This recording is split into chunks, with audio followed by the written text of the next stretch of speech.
Et salut à tous, c'est France d'ici. Aujourd'hui on se retrouve pour la présentation de la figurine de Deathstroke de la catégorie DC Icons dans la gamme DC Collectibles.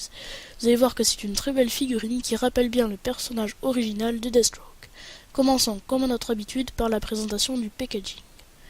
Toujours de plutôt jolis blisters DC Collectibles, avec ici le logo Icons en grand avec le logo de Deathstroke au milieu du haut. En bas à gauche, le logo DC Collectibles. Ici, un petit message d'avertissement.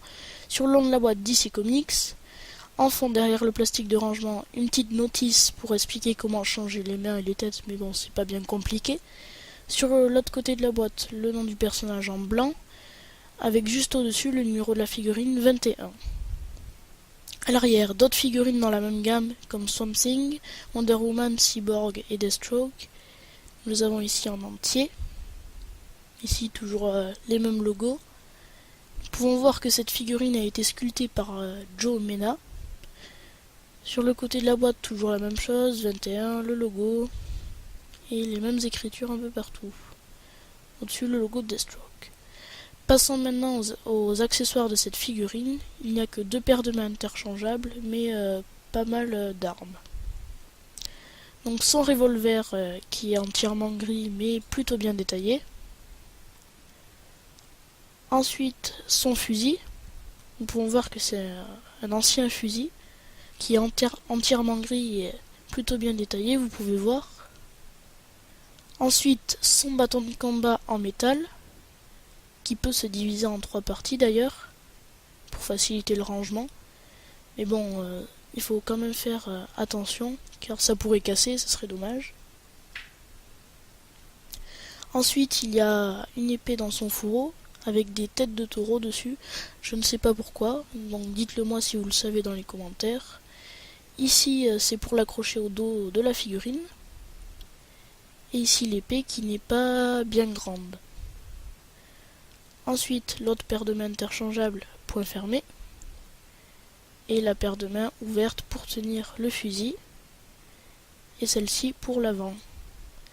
Il y a aussi une tête interchangeable pour avoir le visage démasqué de Slade Wilson. Une tête très bien sculptée, je trouve, qui rappelle les personnages des comics originaux. Avec ici, nous pouvons voir un sourcil qui dépasse du cache-œil. Si vous voyez à quoi ressemble le personnage original dans les comics, vous verrez qu'il est très ressemblant, qui rappelle bien la nostalgie de l'époque, avec toutes ses caractéristiques. Nous avons donc une partie du masque bleu et une partie du masque orange, donc une partie aveugle et une partie voyante, car je rappelle que Slade Wilson a perdu un œil. Donc nous pouvons voir une sorte de collier doré, je ne sais pas vraiment ce que c'est, une cartouchière qui ressort bien sur le bleu marine. Ici ces sortes d'écailles bleues, bleu flashy d'ailleurs, que je rappelle qui sont à l'épreuve des balles.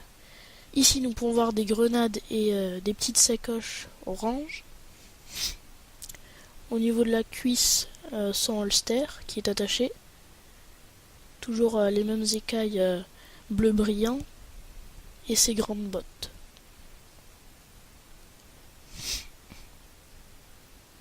Pour le côté gauche, c'est donc le côté voyant, avec à l'arrière le ruban qui serre le masque.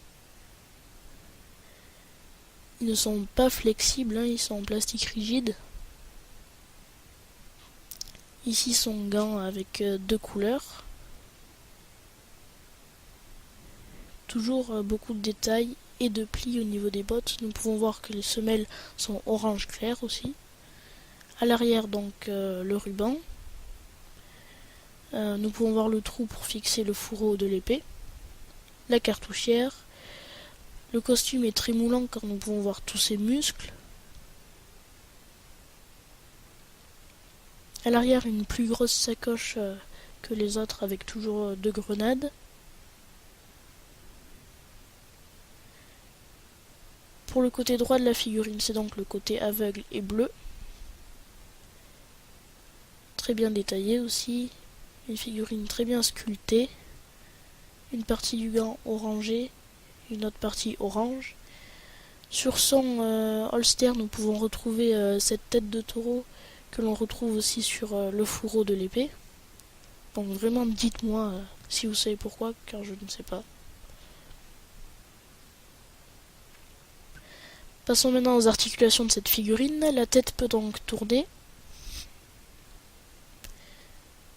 Ça légèrement s'écarter. Elle ne peut pas se plier, enfin très peu. Sur les côtés pareil, ce que je trouve un peu dommage. Les bras peuvent se lever mais pas plus que ça. Dommage aussi. Les biceps peuvent tourner en 360. Les genoux, les coudes pardon, qui peuvent se plier. Les gants qui ne peuvent pas tourner, mais les mains oui. Qui peuvent aussi se plier d'ailleurs. La barre à l'intérieur est plutôt épaisse et solide, donc presque aucun risque que ça ne casse quand on les change ou quand on les plie. Ce qui est très avantageux, je trouve. Le torse qui peut légèrement tourner et se plier.